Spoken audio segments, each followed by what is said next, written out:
বদরের যুদ্ধে 70 জন বন্দী হয়ে আসলো। বিশ্বনবী 70 জনকে সাহাবাদের মধ্যে ভাগ করে দিলেন, বললেন তোমরা খারাপটা খাবে, বন্দীদেরকে ভালোটা খাওয়াবে। কি নমুনা স্থাপন করেছে ইসলাম। সুমামা ইবনে উসাল রাদিয়াল্লাহু তাআলা আনহু নামে এক যুদ্ধবন্দীর ছোট্ট ঘটনা বলে আমি পয়েন্টটা শেষ করছি। ইয়ামামার বড় লিডার ছিলেন, যুদ্ধবন্দী হয়ে মদিনায় আসলেন, নাম সুমামা ইবনে উসাল রাদিয়াল্লাহু তাআলা আনহু। তখন মুশরিক ছিলেন, যুদ্ধবন্দী হিসেবে আনা হলো। তাকে মসজিদে নববীর পিলারের সাথে রশি দিয়ে বাঁধা হলো। বিষ্ণুনবী বললেন, সুমামা কি অবস্থা তোমার, কেমন লাগে, তোমার সাথে কেমন আচরণ করা হবে বলো। বললেন, মুহাম্মদ তুমি চাইলে মারতেও পারো, বাঁচিয়েও রাখতে পারো। বিষ্ণুনবী বললেন, সুমামা এ দুনিয়াটাই শেষ নয়, আখিরাতে বিশাল এক জগৎ পড়ে আছে। তুমি যদি শাহাদা বাক্য পড়ো আমাদের ভাই হয়ে যাবা, তোমার সেফটি সিকিউরিটির দায়িত্ব আমাদের, আমরা তোমরা সবাই মিলে এক। তারপর একে একে বিশ্বনবী তার সাথে ইসলামের সৌন্দর্যগুলো তুলে ধরলেন, সালাত কি, জাকাত কি, এগুলো বুঝালেন। বাড়িতে যেয়ে বললেন সবচেয়ে ভালো খাবার রান্না করো, একজনকে দিয়ে মসজিদে পাঠালেন। যুদ্ধবন্দীর সাথে কি আচরণ দেখছেন।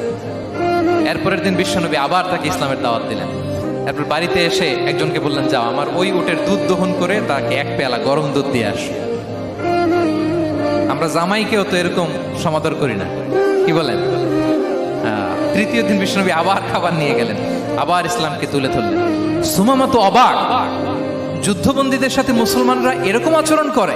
3 দিন ধরে লাগাতার যখন ইসলামকে প্রেজেন্টেশন শেষ, বিষ্ণু বললেন, যাও এবার সুমামা ইবনে উসালের রশিটা খুলে তাকে ছেড়ে দাও। সাহাবারা বললেন, বলেন কি ইয়া রাসূলুল্লাহ, ভয়ঙ্কর, বিশ্বাসঘাতকতা করবে, মেরে ফেলবে আমাদের। বিষ্ণু বললেন, না আমি যা জানি তোমরা তা জানো না, ছেড়ে দাও। সুমামাকে ছেড়ে দেয়া হলো। সুমামা বের হলেন মসজিদ থেকে, ফিরে তার ভূখণ্ড, তার এলাকা ইয়ামামাতে তিনি গেলেন না। মদিনার মসজিদ নবীর পাশে খেজুর বাগানের পাশে তিনি অজু করলেন, গোসল করলেন, অজু করলেন। এরপর ফিরে এসে বিশ্বনবীর সামনে দাঁড়িয়ে বললেন, আশহাদু আল্লা ইলাহা ইল্লাল্লাহ ওয়া আশহাদু আন্না মুহাম্মাদান আবদুহু ওয়া রাসূলুহু। আমি সাক্ষ্য দিচ্ছি আল্লাহ ছাড়া কোনো ইলাহ নেই, আপনি আল্লাহর প্রেরিত রাসূল।